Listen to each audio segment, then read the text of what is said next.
አስተራብነት ህይወቱ ማለፉን እንግዲህ እንደምትመለከቱት በሰፊው ተገልጿል።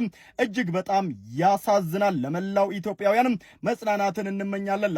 እኔ እግዚአብሔርን ምን አይነት አይምሮ እንዳላችሁ አላውቅም።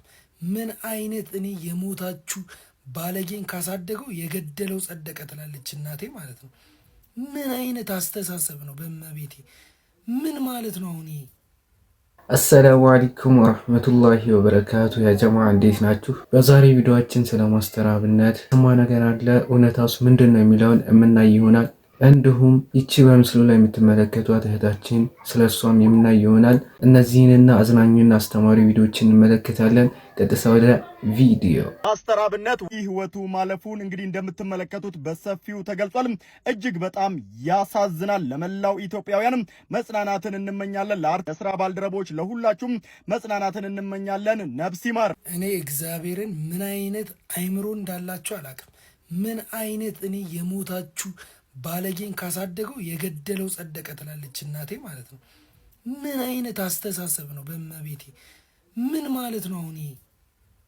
አረ በእመቤቴ ምን አይነት አንዳንዶቻችሁ ደግሞ ማለት ነው እንደዚህ ላይክ የምታረጉላቸው ሰዎች ማለት ነው እንደዚህ እንዲበረታቱ እያረጋችሁ ያላችሁ እናንተ ናችሁ። በቃ አጣሩ። አረ በእመቤቴ በኢየሱስ ብዙ ኮሜንት እዚህ ገብቻ አይቼ ነበር። ለራሴ አድርገው ብለዋል። አሚን ለራሴ አድርገው አቦ። ይህ በምስሉ ላይ የተመለከታችሁት ቪዲዮ እንግዲህ ከእውነት የራቀ ቪዲዮ ነው። ያም አልበቃቸው ብሎ እንግዲህ በዚህ መልኩም ማስተራብነት እግሩን ተሰብሮ ሰርጀሪ አደረገ በመባል እንግዲህ ከላይ የምትመለከቱት ፎቶ በሶሻል ሚዲያ ላይ በስፋት እየተሰራጨም ይገኛል። ታዲያ በርካታ ተከታይ ያላቸው እንግዲህ ብዙ የፌስቡክ ገጾች እንዲሁም በሌሎች የሶሻል ሚዲያዎች ላይ ይህ ከላይ የምትመለከቱን ፎቶ በመጠቀም እንግዲህ ስለ ማስተራብነት የተሳሳተ መረጃ እያሰራጩም ይገኛሉ። እናም ይህ ከላይ የምትመለከቱት ምስል በኤአይ የተሰራ ሐሰተኛ ምስል ነው። በርካታ ሰዎችም እንግዲህ መረጃው እውነት መስላቸው በኮሜንት ላይ እግዚአብሔር ይማረው ሲሉና ስለ ማስተራብነት ሲጨነቁም ታይተዋል። እናም እናንተም እንግዲህ መረጃን ከአመናቸው በፊት ገጹ ትክክለኛና እውነተኛ መረጃን የሚያሰራጭ ገጽ መሆኑን ማረጋገጥ መቻል አለባችሁ። እና ማስተራብነት ምንም አይነት የእግር ጉዳት አላጋጠመውም። እንደሚታወቀው እንግዲህ ለተሻለ ሕክምና በውጭ ሀገር ይገኛል። ሕክምናውንም በጥሩ ሁኔታ እየተከታተለ አሁን በጥሩ ጤንነት ላይ ይገኛል።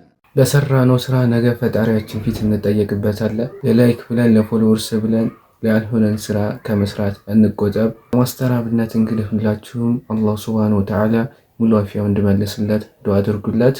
በጣም ቆንጆ ልጅ ነበርኩ።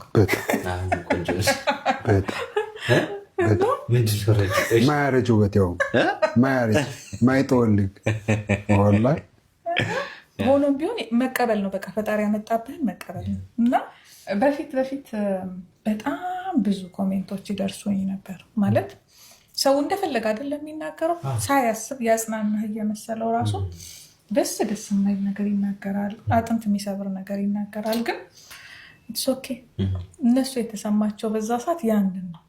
ግን እንዳይደርስ ባያደርጉት ስሜት እንደሚጎዳ ቢያስቡና ቢጠነቀቁ ጥሩ ነው። ግን ሁልጊዜ እኔ የማስበው እኔ መጠንቀቅ የምችለው ከኔ አፍ የሚወጣውን ብቻ፣ ከእሱ አፍ የሚወጣውን ግን እሱን ኃላፊነት ሊወስድ የሚችለው። ስለዚህ ምንም ማድረግ አልችልም። በተቻለ መጠን ማልፈለግበት ቦታ አልገኝም። በተቻለ መጠን ገደቤን አውቃለሁ። ስለዚህ እኔ ደስተኛ እስከሆንኩ ድረስ እንዳልኩ ነው። በፊት ያላሰብም ባይኖረ እንጂ ነው። አካባቢ ያሉት ሰዎች ወደውኛል፣ እኔም ወደዋለሁ። ይሄንን የቀረውን አለ ያቀላለሁ ብለን የምንናገረው ንግግር ሰዎች ልብ ውስጥ ገብቶ የሰዎችን ልብ ሊሰብር ስለሚችል የምንናገረው ንግግር ጠንቅቀን እንወቅ ለማለት ነው። ቀጣይ ቪዲዮዎችን ስወስዳችሁ ኡስታዝ አላህ ለኛ ምን እንዳዘጋጀልን አናውቅም ይለናል። እስኪ ቪዲዮውን ላሳያችሁ። ውስጣችን ሲሰበር ሁሉም ነገር ሲጨልምብን አላህ ሌላ ግን ፈትህ አለው።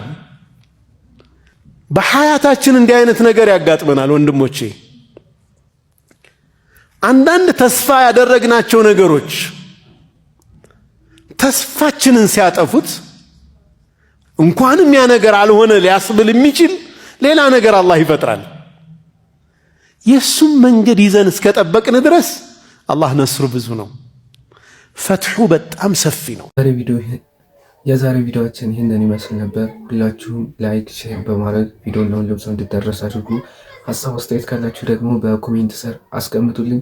በሌላ ቪዲዮ እስከምንገናኝ ድረስ ሁላችሁም በያላችሁበት ሰላም ሁኑልኝ።